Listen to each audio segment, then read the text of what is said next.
তারা ভাবছে সার্জিসকে হাসপাতালকে সরিয়ে দিলেই এদেশের স্বাধীনতা সার্বভৌমত্ব আর টিকে থাকবে না। কৃষ্ণকে যখন জেলে ভরে দেওয়া হয়েছে তখন দিল্লির দালালদের হাই হুতাশ শুরু হয়েছে, দিল্লির নদীর মসনদ কেঁপে উঠেছে।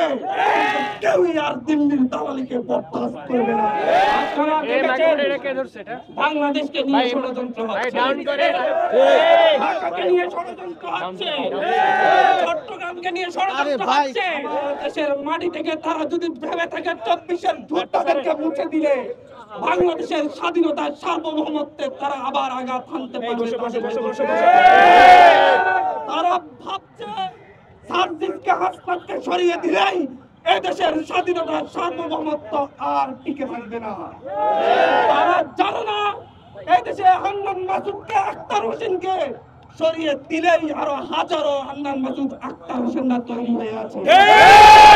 রাজুবাস করছে হাজার হাজার ছাত্র জনতা এখান থেকেই দিল্লির দালাল, দিল্লির কৃতদাস, দিল্লির গোলাম হাসিনাকে উঠিয়েছে।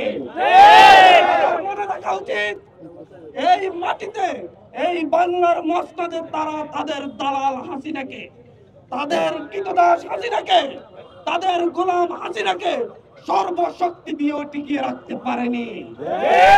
এই দেশের শুধুমাত্র লড়াকু সৈনিক সার্জিস নয়, এদেশের একমাত্র লড়াকু সৈনিক রাষ্ট্র নয়, এদেশের একজন রিক্সা শ্রমিক থেকে শুরু করে খেটে খাওয়া প্রতিটি মজুর, প্রতিটি ছাত্র, শিক্ষক, জনতা, আইনজীবী প্রত্যেকেই এই দেশের যোদ্ধা। এই দেশের একজন কৃষি খামারের কৃষক থেকে শুরু করে এদেশের সচিবালয়ের সচিব পর্যন্ত কেউই আর দিল্লির দালালিকে বরদাস্ত করবে না।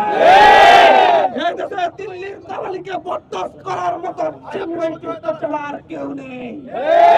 চিন্ময় কৃষ্ণকে যখন জেলে ভরে দেওয়া হয়েছে তখন দিল্লির দালালদের হাই হুতাশ শুরু হয়েছে, দিল্লির নদীর মসনদ কেঁপে উঠেছে। আমাদের শেষ ভরসার চাইতে তো চিন্ময় কৃষ্ণ ছিল, এখন তো তাকেও বাঁচাতে পারছি না। তারা এই চিন্ময়ের মতো দেশদ্রোহীদের, রাষ্ট্রদ্রোহীদের বিরুদ্ধে রাজপথে নেমেছে, তাদেরকে সরিয়ে দিব। একে একে টার্গেট করছে এদেশের বিপ্লবীদেরকে, এদেশের যোদ্ধাদেরকে, এদেশের শহীদদের, এদেশের 24-এর গণবিপ্লবের সম্যক শরণ লোকজনকে। আমরা বলে দিতে চাচ্ছি, আমরা সেই 2024-এর গণবিপ্লবের সময় আমরা প্রত্যেকে শহীদ হয়ে গিয়েছি।